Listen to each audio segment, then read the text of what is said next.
Avoir de l'argent n'est absolument pas une question d'intelligence, mais plutôt une question de comportement. Tout être humain qui adopte un bon comportement financier peut devenir riche, au-delà de toutes ses croyances. Le déclic de la vie peut provenir d'une colère. Cette colère d'avoir assez de la pauvreté dans laquelle nous vivons, de la misère incessante que nous traversons, des soucis financiers qui nous rongent tous les jours et qui détruisent nos quotidiens, des problèmes divers et multiples qui s'accumulent dans nos vies. Cette colère est aussi partagée par Bansir, un personnage du très célèbre livre « L'homme le plus riche de Babylone », écrit par George Clason. Un bon jour, Bansir a fait un merveilleux rêve dans lequel il se voyait très riche. Mais sitôt qu'il se réveilla, il trouva la réalité qui anime sa pauvre vie. Il trouva d'un côté sa femme, qui d'un regard très expressif, lui fait savoir qu'il n'y a plus de quoi manger, et de l'autre son ami qui était tout aussi fauché que lui. Soudain, une colère inattendue le secoua au plus profond de son être. C'était son déclic. Il explique à son ami son rêve et sa colère. « Nous vivons dans Babylone qui est le pays le plus riche. Pourtant toi et moi sommes très pauvres. Nous travaillons très dur, nuit et jour. Mais tout ce que nous gagnons s'en va aussi vite. Pourquoi ne pouvons-nous pas avoir assez d'argent pour plus que se vêtir ou s'acheter à manger ?» Son ami était étonné et dit « Bansir, je ne t'ai jamais vu dans cet état. » « Eh bien mon ami, c'est parce que je n'ai jamais pensé comme cela. » À ce moment-là, son ami se rend aussi compte de sa situation. Après le constat de leur pauvre vie, ils décident d'aller voir l'homme le plus riche de Babylone, qui s'appelait Arcade, qui va leur donner des conseils financiers qui changeront à jamais leur vie. Dans cette vidéo, nous allons voir 5 de ces conseils financiers et allons les simplifier tels que tout le monde les comprendrait, sans aucun problème. Pendant leur trajet, les deux amis se sont rendus compte d'une chose. « Tu sais pourquoi nous étions et sommes toujours pauvres ?» disait Bansir à son ami. « C'est parce que nous n'avons jamais cherché le chemin de la richesse. » Une fois chez Arcade, qui était l'homme le plus riche de Babylone de l'époque, celui-ci va les éduquer, non pas avec des théories vagues et incompréhensibles, mais de manière pratique. Le premier principe financier que Arcade va apprendre à Bansir et qui va changer sa vie est le principe de se payer soi-même en premier. Il demanda à Bansir de lui montrer ses registres financiers. Autrement dit, il lui demande de lui montrer ce qu'il fait avec son argent. Sans surprise, Bansir lui répond qu'il se paye à manger, qu'il s'achète de quoi se vêtir, et s'il y a de l'argent qui lui reste, il s'achète un bon vin ou autre chose. En gros, il dépense tout ce qu'il gagne, et à la fin, il se retrouve avec rien. Après avoir examiné minutieusement les dépenses de Bansir, Arcade a remarqué que celui-ci payait ses dépenses courantes en premier, et à la fin, il ne lui restait rien. Il lui expliqua que cette approche est une approche inefficace, qu'il doit absolument changer cette manière de faire et adopter une nouvelle qui est celle-ci. Avant de donner ton argent à quiconque, paye-toi d'abord en premier. Et c'est un principe qui s'applique à tout le monde. Dans nos sociétés, si vous prenez le registre financier d'une personne moyenne, vous verrez que tout son argent est dépensé dans des besoins courants. Bien que certains besoins soient nécessaires, la personne moyenne, avec l'argent qu'elle a durement gagné, paye tout le monde, littéralement tout le monde, sauf elle-même. Elle commence par donner une partie de son argent à son locataire pour les loyers mensuels, une partie de l'argent à la compagnie d'électricité pour l'électricité fournie, une partie de l'argent pour les assurances qu'elle a, pour sa voiture ou ses autres biens, une autre partie pour ses forfaits mobiles, les 25 abonnements Netflix, Prime Video, Spotify, salle de sport qu'elle a contractés. Elle s'achète ensuite quelques vêtements, un autre produit qu'elle n'est même pas sûre de l'utiliser, et sans se rendre compte, elle a donné tout son argent à tout le monde. Elle a payé tout le monde, sauf qui? Elle-même. À ce constat, Arcade va donner à Bansir une solution qu'il va appliquer dans sa vie. Paye-toi en premier. Avant même de payer tes dépenses courantes, mets de côté une partie de tes revenus dès que tu reçois ta paie. Engage-toi à épargner au minimum 10% de ton revenu chaque fois que tu reçois ta paye. Il utilise ce terme. Pour chaque 10 pièces que vous gagnez, n'en dépensez que 9. Si vous vous payez vous-même 10% de tout ce que vous gagnez chaque mois, dans une période de 10 mois, vous aurez l'équivalent d'un mois de salaire en excédent, rien que pour vous. L'habitude financière la plus saine consiste à vous fixer un objectif d'épargner 10, 20, 30, 40 ou 50% de votre salaire tous les mois. Et dès que vous recevez votre salaire, transférez immédiatement le montant sur un autre compte. Considérez cela comme un paiement à vous-même, un investissement dans votre avenir. La vraie sagesse ne consiste pas à remettre en question ce principe en se disant « Comment je vais faire si j'ampute 30% de mon salaire ? Comment je vais faire pour payer telle ou telle facture si j'enlève 20% de mon salaire ?» La vraie sagesse serait de l'appliquer dans sa vie pendant une période et voir comment cela changera votre vie.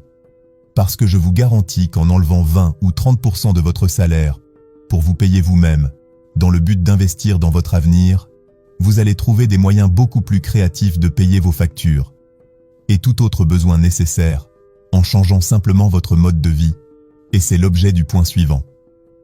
Maîtrisez vos dépenses et vous serez indépendant. Ne les maîtrisez pas et elles vous dirigeront. Bansir a commencé à se payer lui-même en premier. Il a commencé à épargner. À ce moment-là, il a fait une erreur qui lui a coûté très cher. Plusieurs mois s'étaient écoulés et il revient voir Arcade et lui a dit « J'ai fait tout ce que tu m'avais demandé de faire. » Arcade répond que c'est excellent.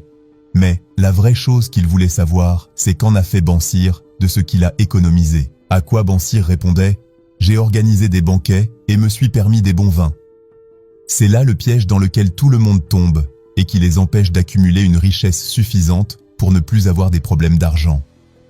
C'est pourquoi le deuxième principe insiste sur l'importance de vivre en dessous de ses moyens et de se donner un budget qui ne serait pas démesuré. Même si, avec une volonté de faire et une discipline d'acier, vous vous efforcez à vous payer en premier, mais que vous vivez au-dessus de vos moyens, ce que vous avez économisé va disparaître. Il y a des gens qui, comme Bansir, se payent en premier pendant longtemps pour qu'en fin de compte, ils s'achètent une voiture qui coûte très cher parce qu'ils vivent au-dessus de leurs moyens. Surtout dans nos sociétés où il est tellement facile de succomber à des dépenses excessives. Au-delà de vos besoins de base, tout le monde autour de vous voudrait que vous dépensiez votre argent. Le barman veut que vous veniez dépenser votre argent chez lui. Le nouveau restaurant d'à côté vous attire tous les week-ends et vous fait dépenser une grande partie de votre argent. Le nouveau lieu de vacances que vous venez de découvrir vous attire aussi et veut que vous veniez dépenser. La nouvelle robe, le nouveau pantalon, le nouveau t-shirt et sans vous rendre compte, vous êtes déjà dans un excès de consommation. Vous vivez au-dessus de vos moyens et le pire c'est quand les gens deviennent tellement dépensiers qu'ils s'endettent pour continuer d'assurer leur train de vie. Il y a cette belle citation qui dit « Vivez selon vos revenus et non selon vos envies ».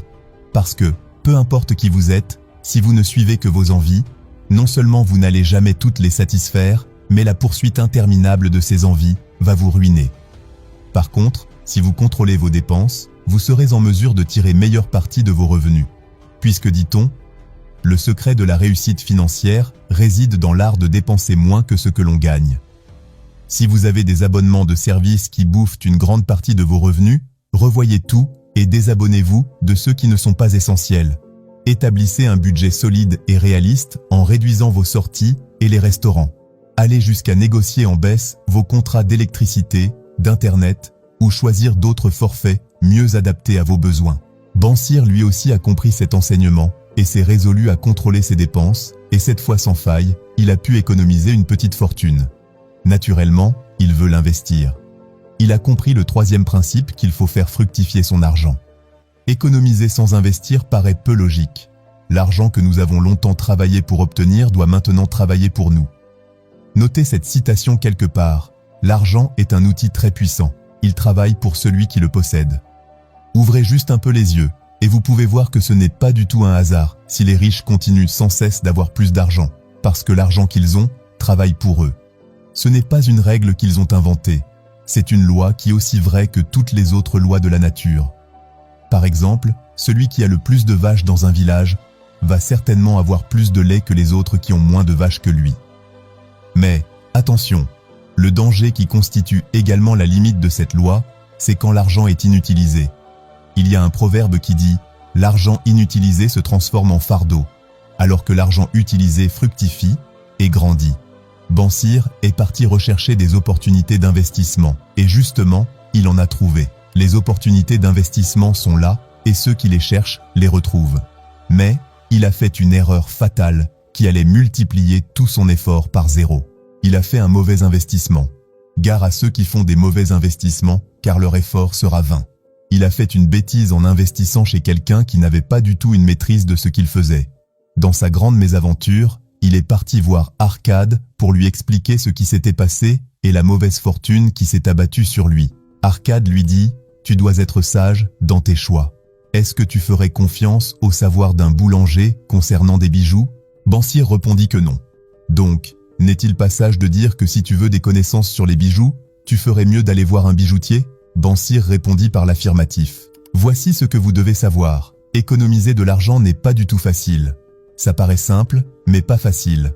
Donc l'argent que vous aurez économisé après une discipline financière rigoureuse ne doit pas être donné à quelqu'un qui n'a pas du tout la maîtrise de ce qu'il fait, et ce, dans le seul but de le fructifier. Dans chacun des investissements que vous souhaitez faire, vous devez prendre le temps de faire des recherches approfondies avant de faire quoi que ça soit.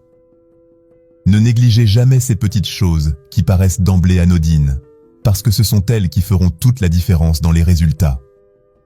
Si vos recherches vous disent par exemple qu'Apple ou Microsoft ou Facebook sont les bonnes entreprises dans lesquelles vous pouvez investir, lesquelles vous pouvez confier votre argent pour les fructifier, alors allez-y. Si vos recherches vous disent que l'or, le bitcoin, le pétrole sont des actifs dans lesquels vous pouvez investir, alors allez-y. Si c'est l'immobilier ou encore un petit partenariat, allez-y. Toutefois, il serait totalement stupide de ne pas prendre des mesures nécessaires pour protéger son capital financier. Et c'est l'objet du 4e point que nous allons voir. La protection du capital est un élément d'une importance majeure parce que le monde financier est très souvent imprévisible. Même des gens ayant plusieurs années d'expérience sont toujours pris de court par son imprévisibilité.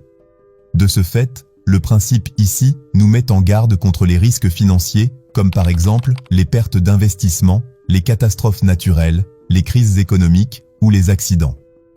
Pour protéger son investissement, le principe nous commande de constituer ce qu'on appelle un fonds d'urgence pour faire face à tous les imprévus, quelle que soit leur nature ou leur degré. Chacun doit se faire une réserve d'argent assez suffisante pour faire face à des dépenses liées à des frais médicaux, à une perte d'emploi. C'est aussi une des raisons pour lesquelles il est important de souscrire à des assurances qui permettent d'atténuer les risques financiers et qui offrent des formes de protection. Parmi les assurances, il faut une assurance habitation, une assurance vie, une assurance santé. Il y a cette magnifique phrase qui dit qu'un homme qui garde une réserve d'argent, même si les marchés baissent et qu'il est momentanément en difficulté, a toujours de quoi subvenir à ses besoins et ne se retrouve jamais dans une situation désespérée. Mais rien de tout cela ne serait d'utilité si le principe de prudence et de discernement dans les transactions financières n'est pas du tout respecté.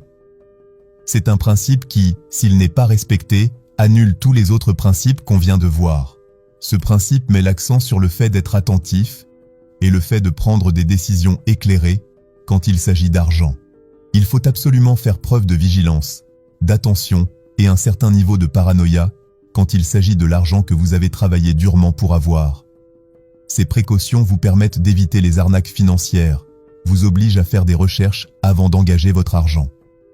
Si j'ai à faire un investissement ou signer un contrat qui m'engage financièrement, je dois faire des recherches approfondies sur la personne ou l'entreprise avec laquelle je suis sur le point de m'engager.